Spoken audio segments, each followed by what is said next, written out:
Hi everyone, welcome to day 20 of our Springboard with Java series. Previous వీడియోలో మనం application contacts గురించి నేర్చుకున్నాం. ఈరోజు మనం బీన్ లైఫ్ సైకిల్ అంటే ఏంటి అనేది తెలుసుకుందాం. ఫస్ట్ బీన్ లైఫ్ సైకిల్ అంటే ఏంటి? సింపుల్గా చెప్పాలంటే స్ప్రింగ్ బీన్ క్రియేట్ అయిన టైం నుండి డిస్ట్రాయ్ అయ్యే వరకు జరిగే కంప్లీట్ ప్రాసెస్ని బీన్ లైఫ్ సైకిల్ అంటారు. సింపుల్ ఎగ్జాంపుల్ ఏంటంటే ఒక ఎంప్లాయీ కంపెనీలో జాయిన్ అయినప్పుడు ఫస్ట్ ఎంప్లాయీని హైర్ చేస్తారు, తర్వాత ట్రైనింగ్ ఇస్తారు, ఎంప్లాయీ వర్క్ స్టార్ట్ చేస్తాడు, తర్వాత కొన్ని ఇయర్స్ తర్వాత ఏం చేసిన తర్వాత ఎంప్లాయీ కంపెనీ నుండి లీవ్ అవుతాడు. అలాగే స్ప్రింగ్ బీన్కి కూడా ఒక లైఫ్ సైకిల్ ఉంటుంది. ఫస్ట్ స్ప్రింగ్ కంటైనర్ బీన్ని క్రియేట్ చేస్తుంది, తర్వాత బీన్ని ఇనిషియలైజ్ చేస్తుంది.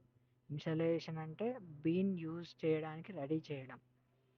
బీన్ రెడీ అయిన తర్వాత అప్లికేషన్ మొత్తం ఆ బీన్ని యూజ్ చేస్తుంది. అప్లికేషన్ స్టాప్ అయినప్పుడు స్ప్రింగ్ కంటైనర్ ఆ బీన్ని డిస్ట్రాయ్ చేస్తుంది. ఇదే బీన్ లైఫ్ సైకిల్. బీన్ లైఫ్ సైకిల్లో మెయిన్లీ ఫోర్ స్టేజెస్ ఉంటాయి.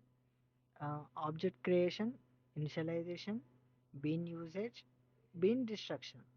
స్ప్రింగ్ బూట్ ఆటోమేటికలీ ఈ కంప్లీట్ ప్రాసెస్ని మేనేజ్ చేస్తుంది. డెవలపర్గా మనం బీని క్రియేట్ చేయాల్సిన అవసరం లేదు, డిస్ట్రాయ్ చేయాల్సిన అవసరం కూడా లేదు. స్ప్రింగ్ కంటైనర్ అన్నీ ఆటోమేటిక్గా హ్యాండిల్ చేస్తుంది. సింపుల్గా చెప్పాలంటే బీన్ క్రియేట్ అవ్వడం నుండి డిస్ట్రాయ్ అవ్వడం వరకు జరిగే కంప్లీట్ ప్రాసెస్ని బీన్ లైఫ్ సైకిల్ అంటారు. నెక్స్ట్ వీడియోలో మనం @బీన్ అనోటేషన్ గురించి నేర్చుకుందాం అండ్ కస్టమ్ బీన్స్ని ఎలా క్రియేట్ చేయాలో చూద్దాం. Thank you. Follow for more updates.